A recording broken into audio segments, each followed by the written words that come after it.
Today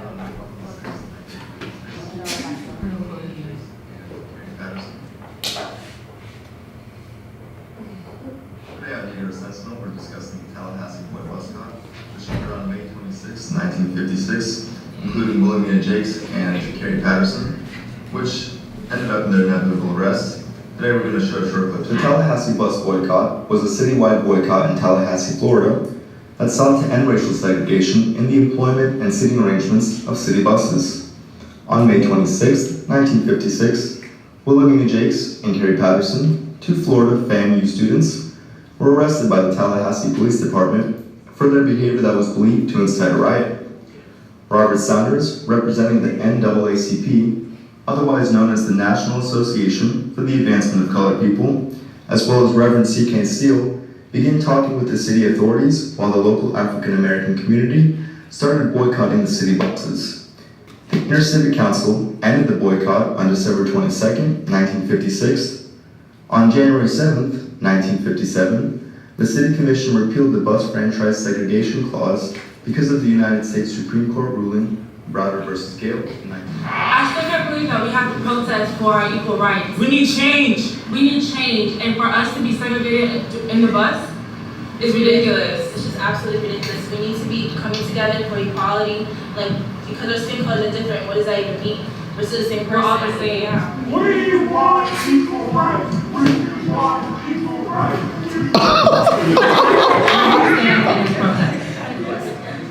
It's very simple. This needs to stop right now. Black people need to stop being segregated against these white people. It needs to stop. It needs to stop. Do you feel that we're all equal? Do I feel like we're all equal? Heck no, we're not all equal. Okay? This needs to stop right now. Where do you stand in this protest? I think this protest is absurd. There's no change that's going to happen. Everything is going to remain the same. I have many family members and brothers that have tried to do the same thing back in the day, and they all ended up killed. So where do you think these people are going to end up? Killed, shot, dead, something. On May 26, 1956, Jakes and Patterson boarded a city bus and sat in only open seats, which were next to a white woman. The driver declared that the two women could not sit where they were sitting, and Jakes agreed to get off the bus if she received her bus fare in return. The driver would not return Jake's bus fare and drove to a service station where he then called the police, who subsequently arrested the women. Later that day, the students were bailed out by the dean of the students. So we have Carrie Patterson and Williamina Jakes, two female students from FAMU who were involved in the Tallahassee bus boycott on May 22nd. Williamina Jakes, thank you for joining us tonight. Thank you for having us. How was your day before the situation happened? How are you guys feeling? What were you guys doing? Before the situation happened, we actually just came shopping, got a long way from shopping, and decided to take the bus home. Yeah, so once we got on the bus, there was crowding in the back, so we decided to sit in front next to this white lady, not knowing a commotion was about to happen that day. In a segregated time for a segregated bus, why did you guys refuse to move when the bus driver told you guys to go back the bus? It's not that we refused, but back the bus was really packed, so it was not that we was like disobeying the bus driver, we had nowhere else to go. So We also had a lot of bags with us, so we didn't want to stand hold the railing. We just wanted to sit down and relax from a long day of shopping. When the bus driver pulled over to call the cops, what were you guys feeling and thinking, and did you guys care about the consequences of it? Getting off the bus or being dragged off the bus by a police officer was life-threatening and very scary at the moment because it's the 1950s. Like, the police are very corrupt, discrimination is everywhere, and I didn't know what to think in that situation. I didn't know if I was gonna die, get arrested, or what would happen following the police showing up and arresting me. right, for sure, because we're only college students, so we know that you're like, oh my god, we're gonna die. Like, Over something we weren't even trying to cause, we weren't Right. trying to get a situation, we were just tired of what to say. Okay, and that brings me to my next question.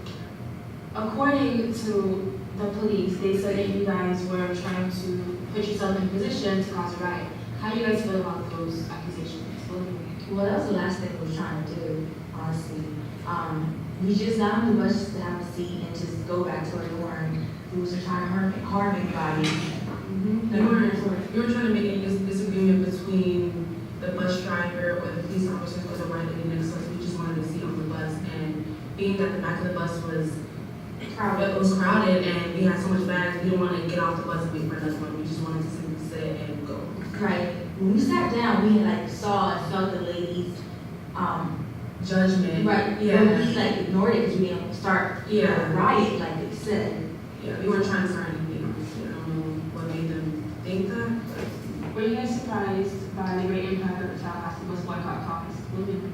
I didn't know our actions would lead to a 7-1 Tallahassee bus boycott and have all the Negroes supporting us and just joining all together. the support from our community was very heartwarming because I didn't expect like Reverend C.K. Steele to form the ICC, Yeah. which was the Intercivic Council, which had members, illegally have their own franchises to create bus routes for us and taxi services because the police started ticketing us and we had no type of transportation in Tallahassee. So the Reverend creating ICC really helped us in a way to have our own transportation and not deal with, discrimination Right. or any type of, situations that would happen on public transportation. Do you guys think that in the future segregation will end? Because we have on the buses, whites and blacks can sit together. In schools, they can't go to the same schools. In the water fountains, they can't drink from it. So do you guys think that in the future, whites and blacks can come together and be equal? Do you think the segregation will probably end in the future? What do you guys think? It needs to end now. I hope it ends very soon because it's ridiculous how blacks and whites can't sit together.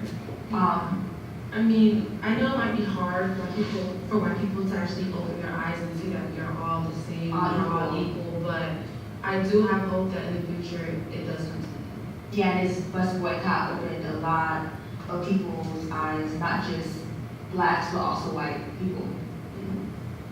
Okay, well, thank you for joining us tonight. Thank you. It's nice to have Wilhelmina, Jakes, and Carrie Patterson. Thank you for Thank you. having us.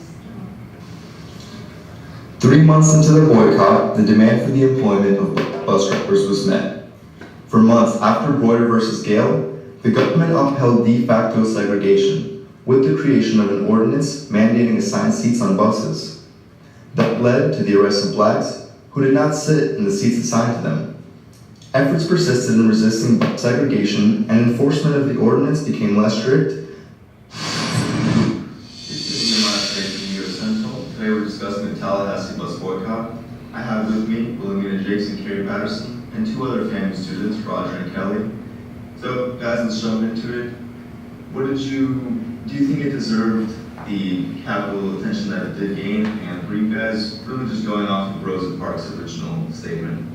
I don't think that we were going off of Rosa Parks' statement because we were just standing our ground and trying to go home. But I do believe that it deserved the capital attention that it gained because it is a capital issue and it should be broadcast and learned about across the country, not just in our town. So I think it did deserve the capital. My fellow brothers and sisters needed a voice, and that's exactly what me and Carrie and others did.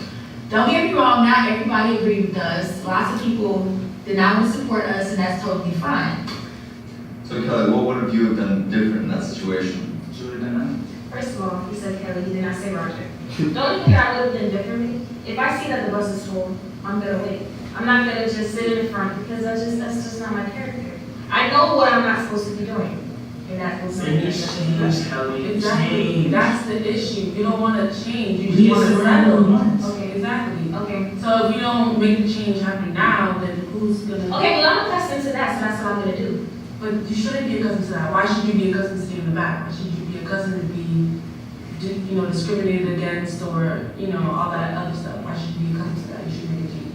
What is what I'm gonna do? So, Kelly, I think you're not much of a supporter of this movement that Wilhelmina and Carrie are supporting. I mean, it's not that I'm not a sport, I just don't care. Why so? How do you not care though? Right. If You're one of people, us. yeah. You're not white. Do you know that, right? Look at your skin. You're Do you know black. that? You're facing the They're same gonna treat you the treatment. same way regardless if you follow their rules or not. If you sit in the back of the bus, you're still gonna be treated the same way. Complying is like, why should you comply? So there's absurd rules, like, why should we have to be subject to sit in the back of the bus? Like, why can we sit wherever we want? Because this is a Why white should- man's world. We are living in a white man's world. Okay, that's what you don't think, that's what I think, that's what I, you mean, Well, so you're it's saying true, you but it have it shouldn't wrong be that that way. way. It shouldn't be that way though. I feel like it shouldn't be that way. And I want to make a change to make sure it isn't that way in the future. And you should, I have lost too many friends, too many brothers and sisters, because they wanted to do things like what you guys are doing. I am tired of seeing people that I love gone, and it's just sickening. I just don't, everybody's gonna get hurt. So Very you're, good point. Roger, if you're involved in bus routes, how do you feel about Kelly's stance on the movement? I disagree with her. And the reason why I disagree with it is because society has made us believe into thinking this so white people. It shouldn't be like that, as Harry says. I personally believe that, like I said before, there needs to be a change. Like, come on, think about it. Think about your children. Roger, tell us about some of the things you did with Reverend C.K. Steele. First of all, Reverend Steele is a great guy, okay? A very great pastor. We did multiple things. We protested. We even had a lot of transportation for the protest. I even drove in a couple of protests, and it was a lot of people helping out with us. And I'm glad that we had people like Carrie and William, and people like you, Kelly. You should join with us because this is what's gonna help change for, like you said, your kids and your family. I'm sorry. Yeah, I think I'm that sorry. Reverend Steele, he did play a major role in He did. this bus ride, and he was very helpful, and I'm happy that you are on our side and helped Reverend, and I'm glad you see that this movement and helped us to get to where we are right now, and hopefully can help us get even further in the future. So that ends our segment today for the Negro Sentinel. I'd like to thank Carrie and Wilhelmina, as well as Roger and Kelly. Absolutely. thank you. See you next time. Kelly, no change. All right, bye.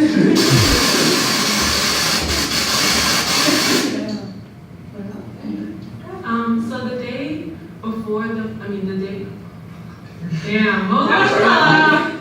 We're tuning in live now to Negro Sentinel. We have here 4 FAMU students that were involved in the Tallahassee boycott. That's totally fine. Oh, we don't know! I didn't know. I didn't want to be like Kelly over here. I feel like I'm giving it to you.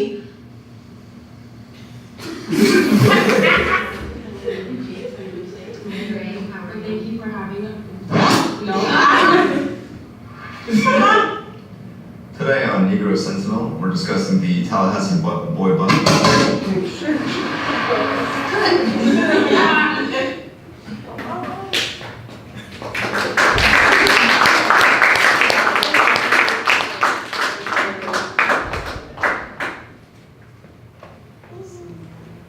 Okay, so for the Twitter page, we did it based on the Tallahassee bus boycott, like an overall page.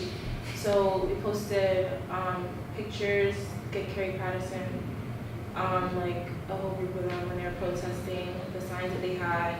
This is when the law was passed for the black people to drive the buses.